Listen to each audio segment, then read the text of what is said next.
it's things like this where if you're not in tune to it, it's not something that's typically run in mainstream media. You know, it's not often talked about. Again, it's a multi-billion-dollar industry. So, you know, there's a lot of power, there's a lot of influence. And sadly, I mean, this is just not a topic that's discussed enough, especially when it comes to our young athletes who are constantly being bombarded by all these different dietary supplements on social media and don't realize, you know, that some of them, one, could contain banned substances, but on the other half, I mean, could potentially be unhealthy for them.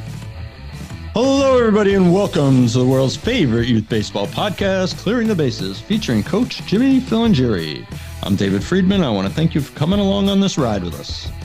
The top two reasons young people turn to these drugs is number one, to look better, and two, to feel better about themselves. So if you think about the society we live in today, again, Jimmy, it's different than we grew up, right? It's very, very body image driven. So it's, you know, like I always tell people, it's very dangerous. And people used to think it was just women, but don't tell a woman to change your physical appearance. It's the same thing with our young men. You know, the first thing I have to do is I have to thank our good friend Peter Caliendo.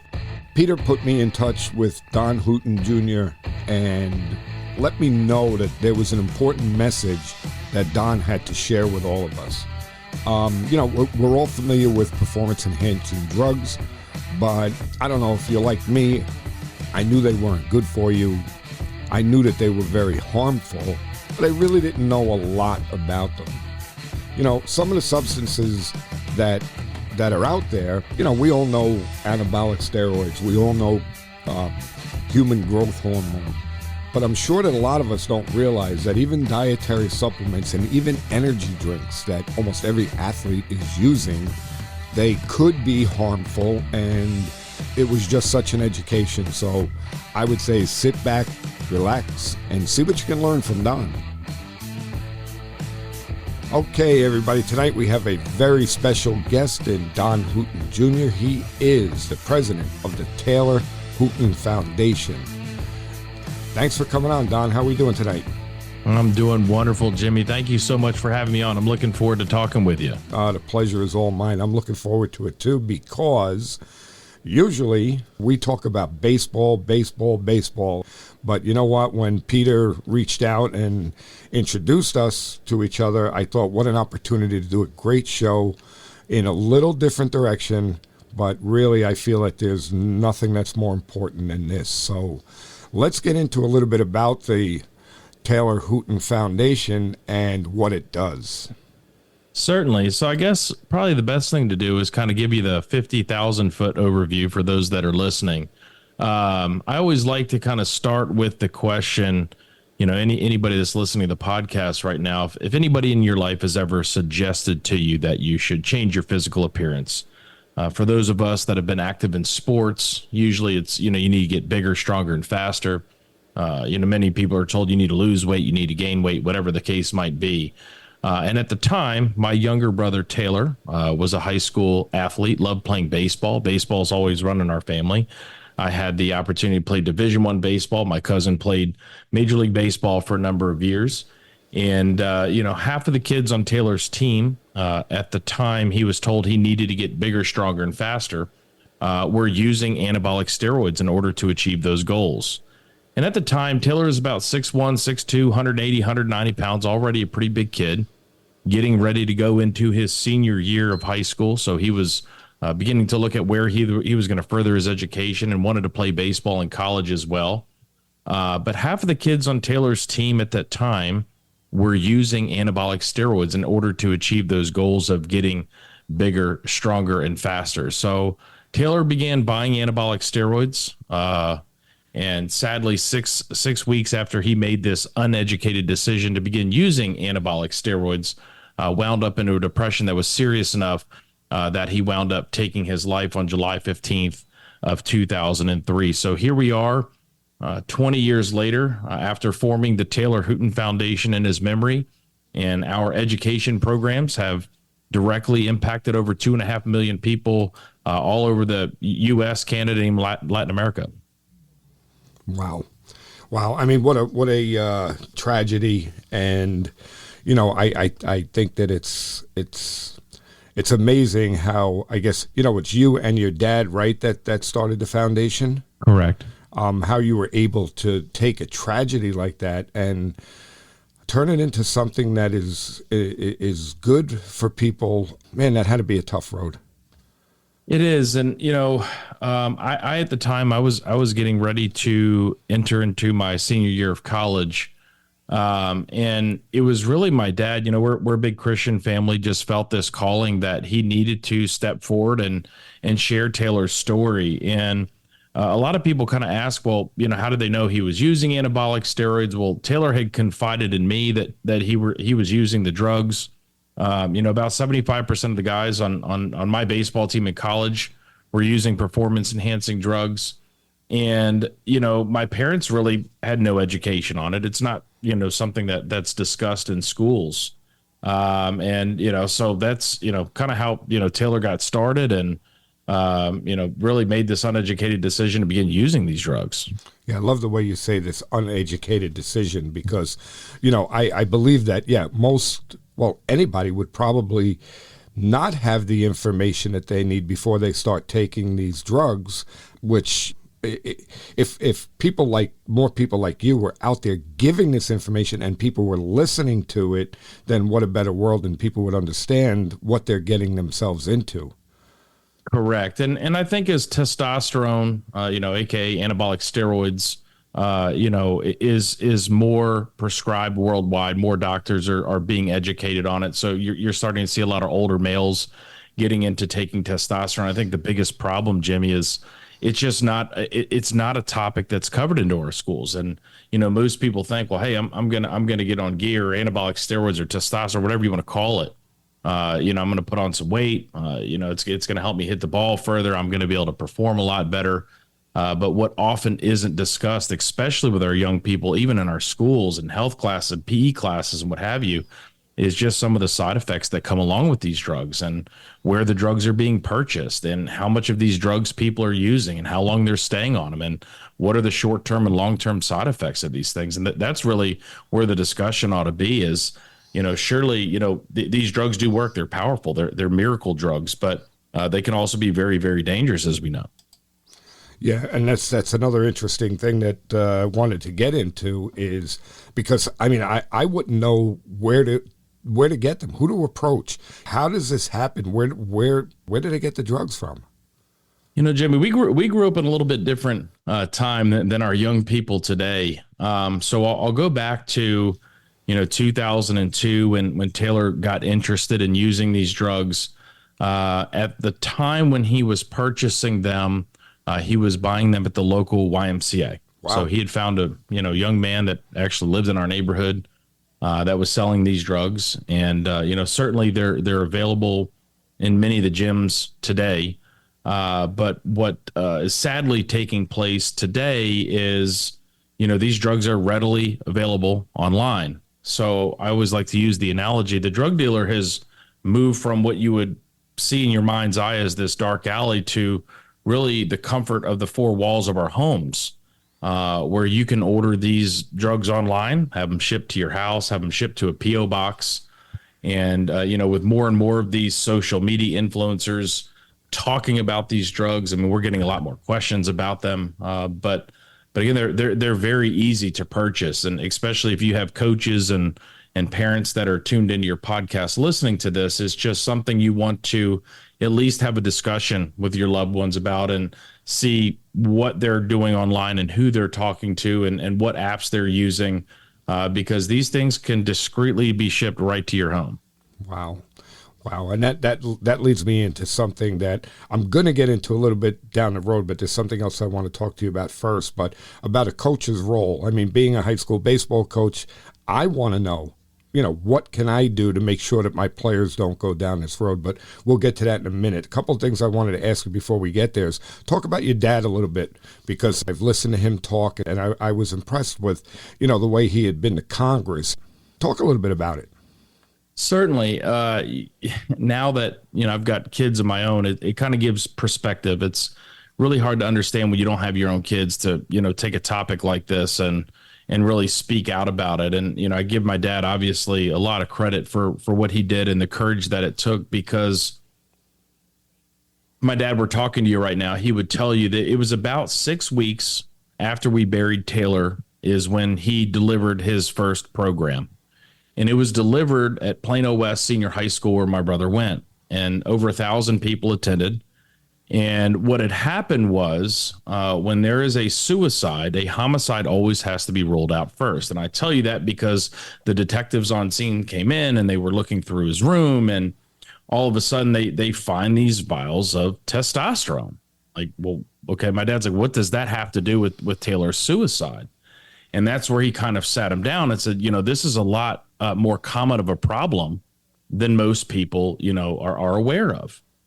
And so that's kind of how the foundation started. And he goes and he delivers this program 6 weeks after burying my brother. And sitting in the back of the audience that night is a writer from the Dallas Morning News, an investigative reporter.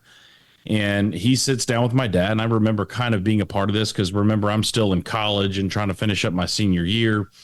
And, so they do an interview with my dad and it runs on the cover of the Dallas Morning News.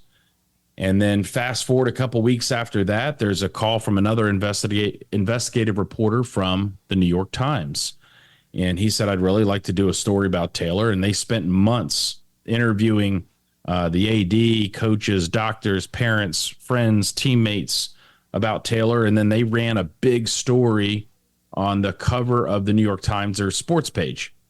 And then after that, there were a couple Senate hearings, and I remember going with my dad to, I think, one or two of them. And after the second or the third Senate hearing, that was when my father was invited to testify at the 2005 congressional hearings on steroids in Major League Baseball. And he testified on the panel just before Mark McGuire, Sammy Sosa, and I'm trying to think of some of the other guys. Rafael Palmeiro was there, Jose Canseco. We all know all the guys that was there. I think Kurt Schilling was there as well. And, what was interesting and at the time, and I think it still might be today, it was the most watched congressional hearings in American history. Wow. And, wow. So when he wrote his speech and what he wanted to talk with the Congress people there that day about, one of the lines was, he called the players cowards because, young people, believe it or not, look up to these big league players. And, while it was certainly secretive behavior, I think everybody kind of knew what was going on. Our young people are not stupid. They're highly, highly intelligent, especially today with the access of information. And so he was telling me, when he got to that part of the speech, he really thought to himself, should I say this or should I not say this? Like, look, I prepared for it. Let's just go through it. And, it was a very powerful message to Major League Baseball and their players. And about a week later, a couple days after, I think after he returned from D.C., the phone rings and my dad answers the phone and the gentleman the other end of the line said, this is, Bud Selig, commissioner of Major League Baseball. And my dad said, yeah, okay, whatever, and hangs up on him, thinking it's a joke, right? So in fact, if you're, some people really get interested in that. We did a whole podcast with Bud Selig where, they kind of share that story.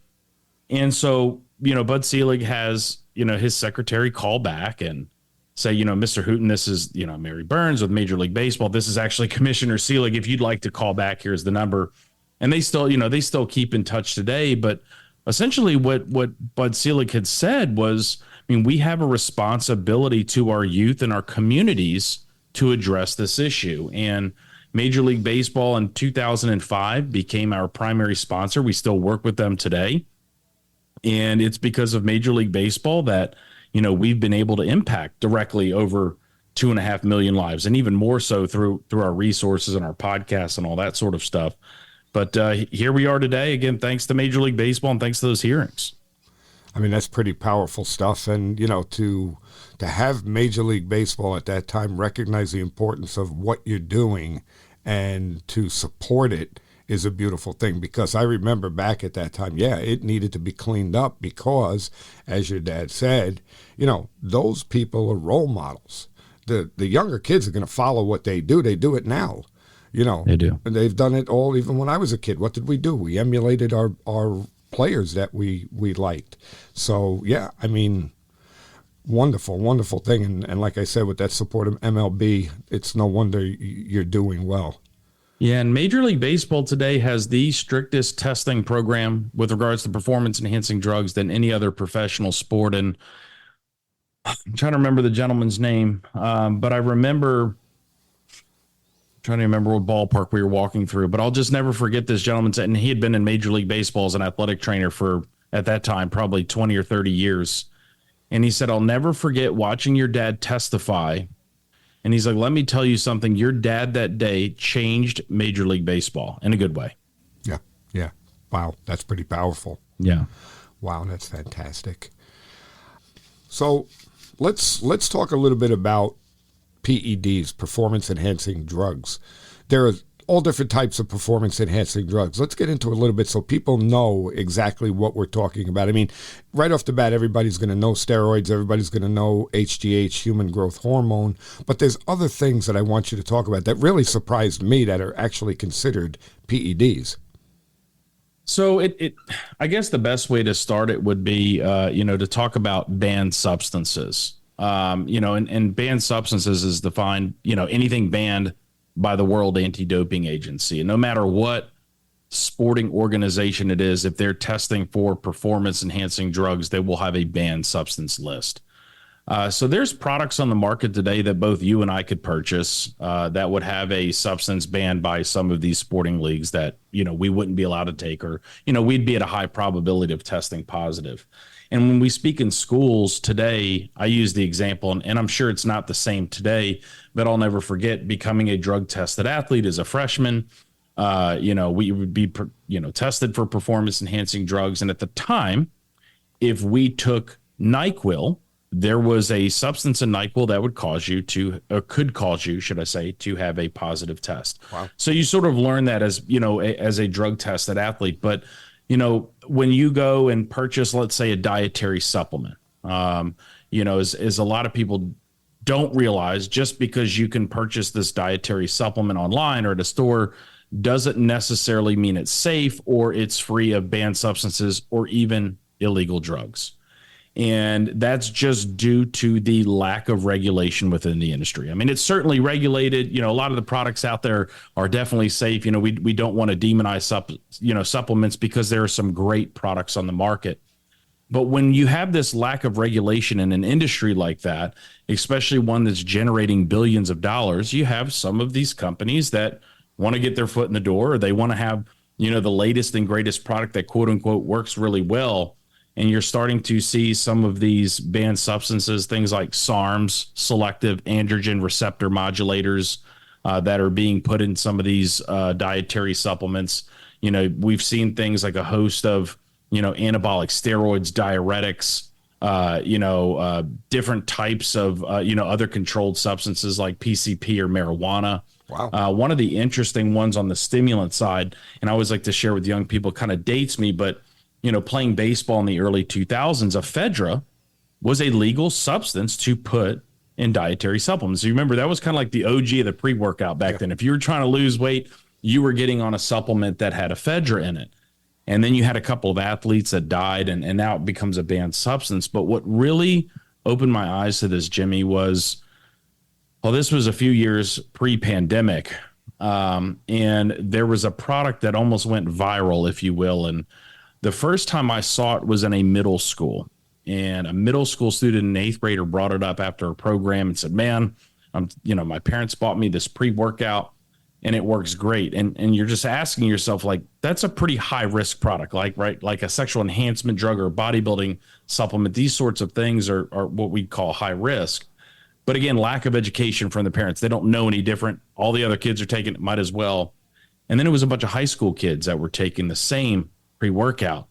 And it wasn't until I finished up this 2-week tour that I was on, if you will, and a Division I athlete approached me and said, hey, we got a couple of our folks that are, athletes that are taking this pre-workout. It's new, it's popular.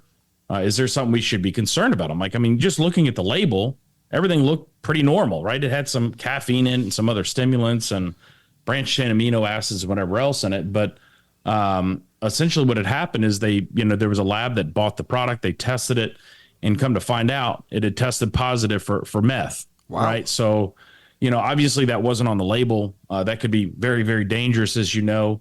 And so at the time, and I'd have to go back and remember the statistics on it, but there was over 100 products on the market at that time that contained meth or meth-like compounds. My God. So again, not something like, Jimmy, you're like, hey, I'm going to go buy this for, my first baseman. He needs a little extra energy. Like, we'll just go buy him some meth and send him off, to practice that day. It just, that's never right. That's never the intent. But as consumers, as parents, as coaches, we just need to have our antennas up, when we recommend different products or weight loss or energy or weight gain, that there are things our young people could get their hands on that could potentially be dangerous. Wow. I mean, that's incredible. That is really incredible because, again, who would think to look for that? You wouldn't. I mean, as an average consumer, somebody that's not wrapped into this industry, it's like, baseball, you love, eat, sleep baseball, but you start getting into situations with runners on first and third, your average Joe's like, okay, well, I didn't know I should throw a specific pitch to this specific hitter, where it's things like this, where if you're not in tune to it, it's not something that's typically run in mainstream media. It's not often talked about. Again, it's a multi-billion-dollar industry. So, there's a lot of power. There's a lot of influence. And sadly, I mean, this is just not a topic that's discussed enough, especially when it comes to our young athletes who are constantly being bombarded by all these different dietary supplements on social media and don't realize, that some of them, one, could contain banned substances, but on the other half, I mean, could potentially be unhealthy for them. Yeah. Yeah. So, I mean, in a case like that, how does somebody know, like, what's good, what's bad? What do they do? Because, I mean, I wouldn't know. Yeah. So the best recommendation is number one, always before you consume any sort of dietary supplement, is to sit down with a family physician, look at the, any sort of drugs or vitamins you already might be taking. But the best resource that we can provide is making sure that you're purchasing dietary supplements that are third-party certified. And what I mean by that is one of the organizations that is recognized as the gold standard in third-party certification is an organization called NSF Certified for Sport. They've got a great website and an app. And essentially what they do is they'll go out to these product manufacturers and they inspect their facilities. They see where the raw materials are coming from. They do label verification, meaning, when you purchase an NSF certified product, that every ingredient on that label is actually what's entering your body. And when it receives an NSF Certified for Sport logo stamp on the back of it, it has also been tested for over 280 banned substances. So if you have a lot of baseball folks tuned into this podcast, you will understand how Major League Baseball and their player association works. It's collectively bargained, right? You have your CBA, your collective bargaining agreement, where now more players within MLB Players Association are asking for more testing. Years ago, and I'd have to double check to make sure this is still part of the CBA, but essentially, if a player, a Major League Baseball player, takes a dietary supplement, and let's say it's NSF certified, and they test positive for a performance-enhancing drug, and they can, without a shadow of a doubt, claim that it came from that product because they'll save the lot and they retest it, they would actually be off the hook for their suspension. That's how confident Major League Baseball and the Players Association is with the policies and procedures that NSF has in place. So what Major League Baseball players are told is if you are going to take a dietary supplement, be sure it is certified through NSF Certified for Sport. So that says a lot about just their process and how great the products are that they're working with. Yeah, that's fantastic because if somebody approached me now I know what to tell them. Is it NSF certified? Then we're good to go. If it's not, then no. Let's find something that is. Exactly. And we get that all the time. Like, what brands do we recommend as a nonprofit? We can't recommend any brands. We just tell people, talk with a sports dietitian. If you have the means to do so, talk with a family physician. And if you're going to buy any sort of supplement, the only way it's going to be in it is if it's third-party certified through NSF. Beautiful. Beautiful. Let's talk a little bit about the numbers. Like, how widespread is the use of PEDs? Let's hit that. So some of the surveys are getting dated, which is really sad. In fact, I just had a conversation with a doctor about this 2 or 3 weeks ago. He's like, "Man, I can't find any recent data." And I was like, "I've called different colleges and research institutes to ask like why there's no reoccurring data on this." But the latest data showed that 7% of high school students, now that's male, female, athlete, and non-athlete, admitted to using anabolic steroids or some other performance enhancing drug.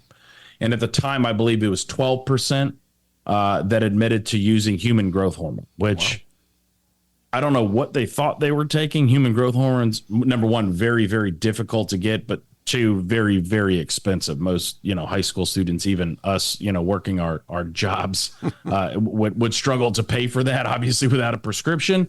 But yeah, so I mean, anecdotally, I think those numbers are a little bit higher just talking with young people. And, it's pretty wild that, the stuff they're seeing online and the stuff we visit about following programs.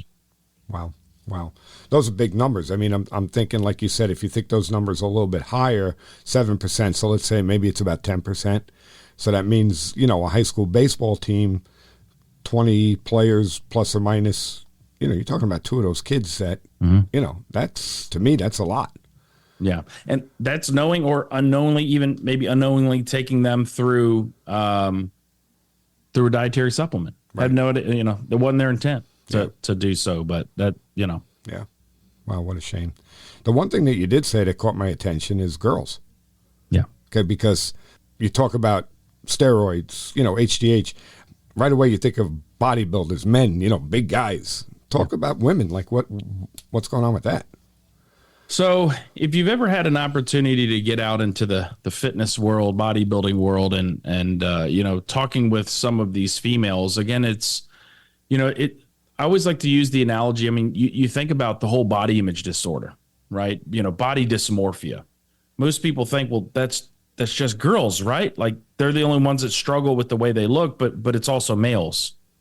And then you hear performance enhancing drugs, you hear, anabolic steroid. That's just got to be the big guys, right? And, these drugs work. You take various types of drugs, whether it's to bulk up muscle, to, cut back or even burn fat. And you have a lot of females that are wanting to get into using these drugs, various types of testosterone. They might be buying, some of these drugs are SARMs through a dietary supplement to try and change their physical appearance. The top two reasons young people turn to these drugs is number one, to look better, and two, to feel better about themselves. So if you think about the society we live in today, again, Jimmy, it's different than we grew up, right? It's very, very body image driven. So it's, like I always tell people, it's very dangerous. And people used to think it was just women, but don't tell a woman to change your physical appearance. It's the same thing with our young men, because again, these are words that are powerful. I'm sure you could go back, Jimmy, in your brain just for a minute and remember somebody at one point probably suggested to you to change your physical appearance. You might remember who that was, when it was, and maybe what they said. But yeah, I mean, you have a lot of females out there because, again, they're turning to these drugs because they work. They want to lose weight.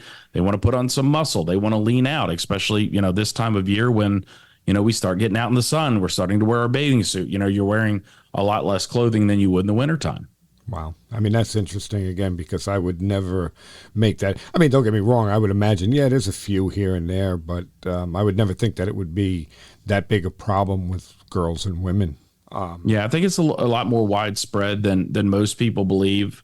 And again, that's just having the opportunity to do what we do and visit with people within the fitness and bodybuilding industry. And it's more common than I think most people are led to believe. Yeah. Okay, so the next thing that I wanted to talk about was, and again, this is from listening to your podcast, and I want everybody out there to know that Don does have a podcast. If you go to the Taylor Hooton Foundation website, you'll find it there, and it is called the All Me Podcast. And I was listening to one of the episodes, and I forgot who it was you had on, but they were talking about, and I hope I say this right, Trenbolone. So that's like the newest thing is. Talk a little bit about that. Yeah, this has been an interesting phenomenon, Jimmy. And you're around young men. I just, the next time y'all are together, just kind of just visiting while you're warming up or whatever, just by a show of hands, how many people have heard Tren mentioned on their social media? And we did this just over the past couple of weeks leading up to the podcast we just released with Dr. Matthew Fedoruk from the United States Anti-Doping Agency. And there are a lot of social media influencers out there right now talking about Tren, which is short for Trenbolone. And I would say probably 8 or 9 months ago, so, just back before the Thanksgiving and Christmas holidays, we're getting asked by high school students, hey, man, what do you know about Tren? We're hearing a lot about Tren. Is Tren safe? What do you think about Tren? And I'm like Trenbolone? And you would explain to them, look, Trenbolone, it's a very, very powerful anabolic steroid. Some would refer to it as like the monster of all anabolic steroids. It's not approved for use in humans. What Trenbolone is designed for is to be injected into cattle. It promotes muscle growth. It promotes cattle to have an increased appetite. They're going to want to eat more, right? They get bigger, and then we send them off to slaughter and we eat them as hamburgers, steaks, what have you. So why, are young people talking about this? Is because some of your top social media influencers out there that they are tuned into are discussing this topic. It's being covered on TikTok, Instagram, YouTube, and Tren is all they're hearing. And they think, these guys are talking about it, must be safe. And people are like, well, why the heck are they using it if it's not approved for use in humans? But if you put it in a 1,500 pound animal, what does it do to 150 or 250 pound human? Again, very, very powerful drugs, not safe, and potentially very, very dangerous. And people are pushing this stuff. Mm-hmm. Oh my God! Openly talking about it. You have a couple of gentlemen on YouTube that, and even TikTok, that they go by the Tren Twins. My God. And they're very entertaining to watch. I mean, if you look at some of their stuff, but these are what these kids are tuned into. They know who these guys are. They're very likable. That somebody could think I'd want to go hang out with these guys.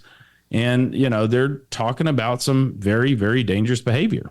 Wow, that's amazing. I mean, I don't know. You would think that there would be, and I know that, you guys would probably speak out against it and stuff like that, but I just, it's like snake oil salesmen, Right. they're selling garbage to kids, and the kids are buying it with the bigger, stronger, faster idea. And, again, I said that I was going to get to it. So I'm going to get to it now about a coach's role, because there's good and there's bad, because I know me. Yes, I tell my players all the time, bigger, stronger, faster. We have strength and conditioning that we do to get bigger, stronger, faster. Well, as a coach, if I'm not giving them the right message, okay, then yeah, maybe they're like, well, geez, coach said I gotta get bigger, stronger, faster. I'm going to go do this, because that's going to achieve it. So what do we do as coaches to send the right message?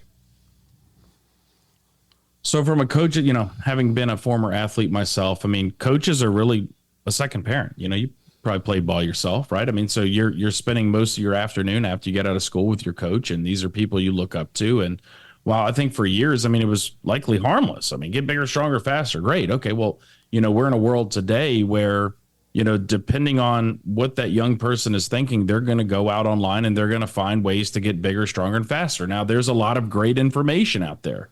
But as you know, no matter what the topic is, there's also a lot of really bad information out there.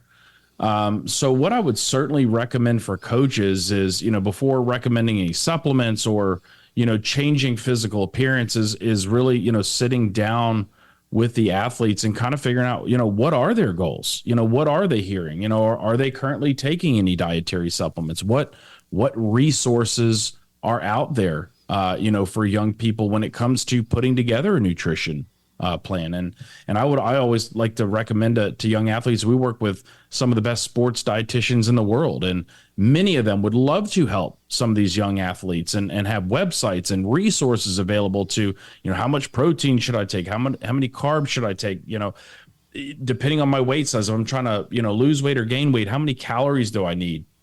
Because most of the things that we can do to change our physical appearance can be done through food. Now, as you know, we don't live in a perfect world. I'm sure many of your high school athletes are coming to practice and they might have only had 300 to 500 calories all day So they're already gassed. They're already in a calorie deficit. They're in a nutrient deficit. So it's just teaching these young people, how do we eat? We got to make sure we're fueling, we're snacking.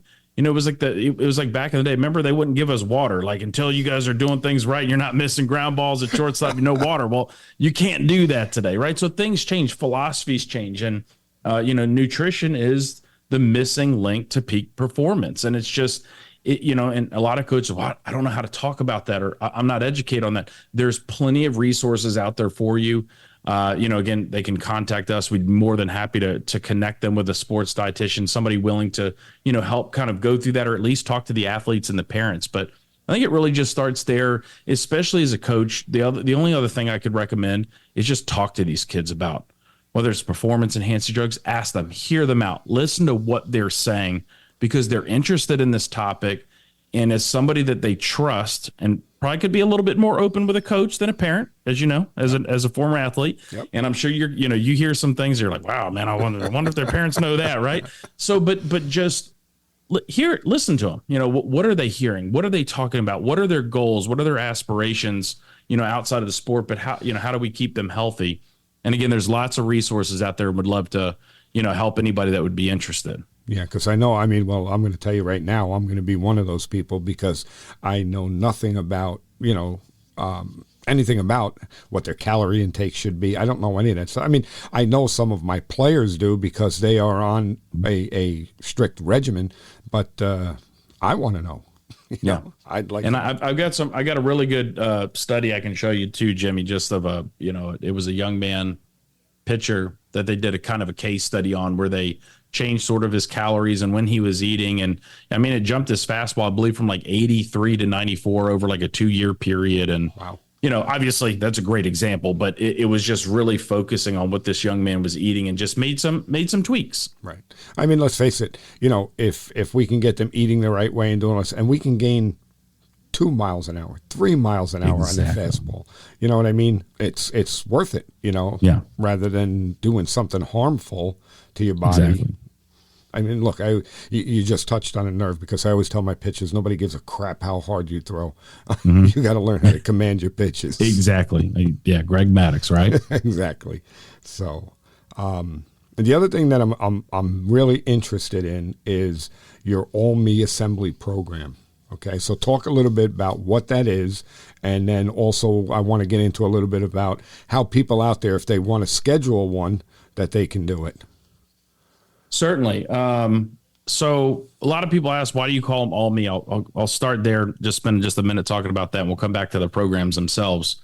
But we used to call them our Hoots Chalk Talk programs. That's a very athletic centric term. Most people thought this is just an athlete's problem, where we know it's just general population looking to change physical appearance, being healthy, fitness, that sort of thing.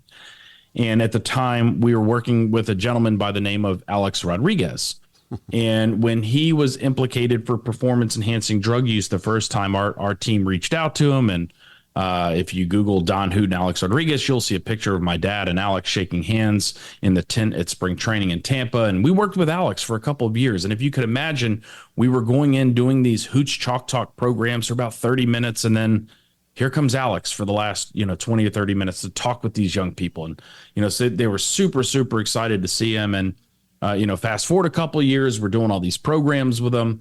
He's implicated the second time. And that's where we had to cut ties with Alex. And we kind of came together as a group and said, we don't want to become the organization where professional athletes come to rehab their image, because let's face it, the majority of athletes out there are doing things the right way without the use of PEDs.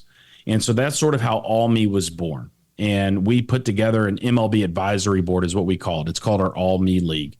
And, we've got professional athletes from all 30 Major League Baseball teams, some of the biggest names in the game. Yeah, I was going to say, I looked at that list and I was impressed. Yeah, and we have to update it. Again, I'm the one, since the pandemic, we had to get rid of our marketing company, so I'm the one updating our site. We'll get that done here in the next 60 days, I promise. But that's sort of how All Me was sort of born. So then that rolled into our All Me Assembly programs. And we have 2 programs. We have our flagship program, where it's called All Me Appearance and Performance Enhancing Substances. And what we talk about is obviously sharing Taylor's story. We go through some of the information on dietary supplements and talk about just the hyperactive world we live in that's driven by this physical appearance and some of the pressures young people face. And then we talk about anabolic steroids and where do they come from and the things that these things can do to our body. And then we always close it with all me, talking about wanting to take this pledge to live and compete without the use of performance enhancing drugs. And then we also have a program delivered by our sports dietitian, Tavis Piatoli, and it's called Nutrition and Dietary Supplement Safety. So how do we achieve these physical goals without the use of drugs? And, talking about nutrition and it being the key to peak performance and, how to read a supplement label and what are some of the things you should look for. So these are education programs that we deliver in middle schools, high schools, colleges, law enforcement, nurses, associations, just communities in general, all over the U.S., Canada, Latin America. I've been over to Europe a couple times to speak. And if any community or coach that's out there would like us to come into a school and do a program, whether it's just for the baseball team or it's for the entire school, we have tons of information, number one, on our website that you can just use as a resource for your athletes and students and even parents. But all the information on our All Me Assembly programs can be found right on our website as well. So now is there like a cost associated with having someone come to speak?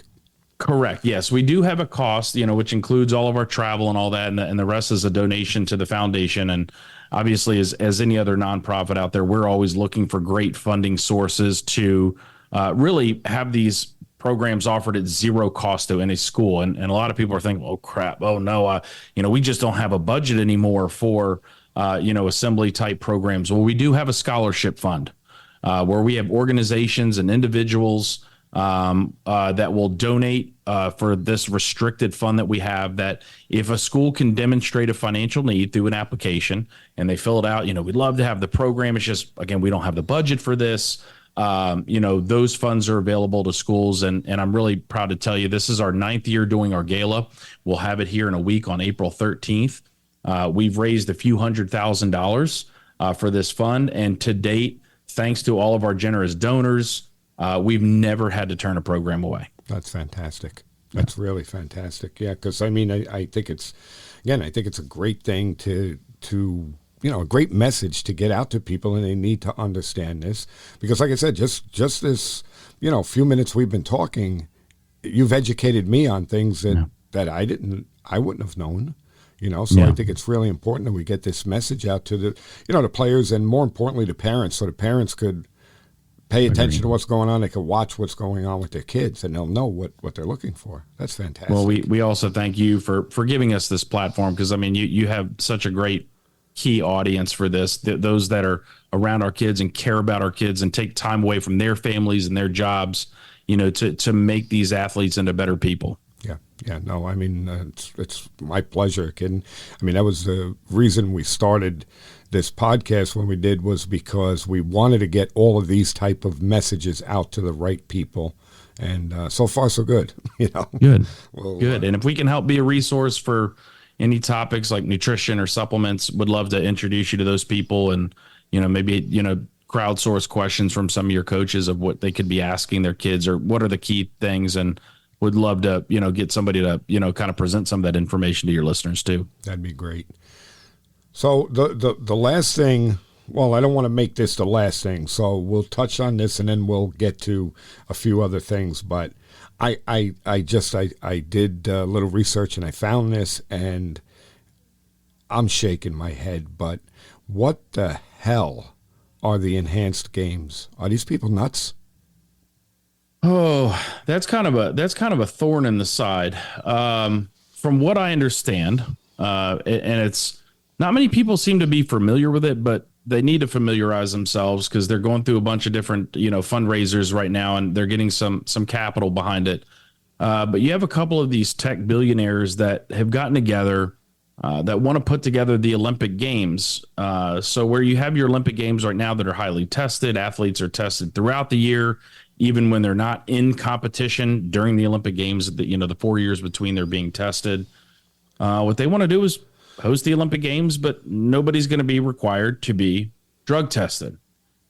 And there is lots of data out there that shows some of the potentially harmful side effects, even long-term health side effects of these drugs. And if you read through their website, it's like, oh, well, we can do this and do this safely. And it's like you're going to take a healthy athlete. And number one, nobody's talking about the legality of these drugs to begin with. I mean, it's a Schedule III controlled substance, right? So it's like we're openly talking about illicitly prescribing, if you're going to a doctor, or illicitly taking these drugs to perform in these enhanced games. And sort of the idea behind it is to break some of the world records, which they've already done. And you can imagine, and I know, I think Joe Rogan had talked about this on his podcast as well, but some of these big networks that are going to want to carry this, because I mean, people are going to want to tune in to watch it. And again, it's what message are we sending our young people? Again, we're still talking about a controlled substance here. And people are like, well, how are they going to be able to do that legally? It's like, well, they're not testing for it. And if you're not testing for it, it's basically like saying, okay, it's just going to be a free for all with performance enhancing drugs. And it's really sad. Yeah, I mean, it's and the only reason why I brought it up was because, again, like you had said, you're sending the wrong message. Okay. Yeah. And what pisses me off is, like you had said, you have some networks and stuff that are willing to put money because they're seeing that maybe they could make a buck off of this. Okay. Mm-hmm. And I just think that that's disgusting because people like you, people like me, we're trying to send the right message. Don't do this. Don't do this. Mm-hmm. Well, who are the kids going to listen to? Are they going to listen to me and you? Or are they going to listen to the guy they see on TV that's all jacked because he's on this stuff? That is insane that somebody would even do this. It is. And that, they're like, well, we're going to pay our athletes and this and that. Well, that's great. I mean, you're already a multi-millionaire. Some of y'all have $1 billion in the bank. You're going to make 10 times the amount of money that you're going to pay these athletes. Right. And at the same time, I mean, you can't put a value on life. Right. And our well-being. And so, we're not discussing, what this stuff can do to people long-term. And that's really, like you said, Jim, it's sending a really, really bad message, mixed message too. Yeah. My feeling is that these people, again, on these networks and stuff, they have a moral obligation, okay, to agree, to, not promote this stuff. Agree. So, but again, like I said, I just had to bring it up because I saw it. I'm glad you did. And it was driving me nuts. A lot of people are not familiar with it, so I'm super glad you brought it up. But yeah, that's been a thorn in our side for a while. And it's like, what are you guys going to do? It's like, it's hard. I mean, we're a small organization. We're just like, I guess the analogy would be, we're just trying to boil the ocean. It's hard to do. Yeah, sure. Oh, absolutely. I mean, I don't know. But all I can tell you is this. Look, I know that what you're doing is, a fabulous thing. And I'm here to help promote it any way I can because if we can get one kid off of it, then we did our job. Amen. You know what I mean? But what you guys do is fantastic. Why don't you give everybody, contact information, how they can reach you, and all that good stuff? Certainly. So if everybody's got Google, if you Google Taylor Hooton, and that's Hooton, even if you spelled it TEN like some people do, you'll still find us on Google. There you can reach us either through our contact form or at info@taylorhooton.org. We've got our phone number there. And we're on all major social media platforms, especially for parents and coaches and even young people. We're on TikTok as well. Just doing what we can to try and provide information to people on the latest and greatest hot topics, just like you saw in the podcast about Trenbolone. And we get asked about Trenbolone all the time. We're not doctors. I mean, there's enough information out there to be dangerous about it, but we're just trying to provide information from, those who are experts within these fields to try to provide that information to young people and just as important to the parents and coaches. Yeah. I mean, it's, like I said, I know I'm repeating myself, but I think what you're doing is a fabulous thing. And I know that I owe Peter Caliendo a great thank you for putting us in touch with each other. And I just want to thank you so much for coming on tonight. I mean, I just sat here the whole time listening. I mean, it was great information. Thank you so much.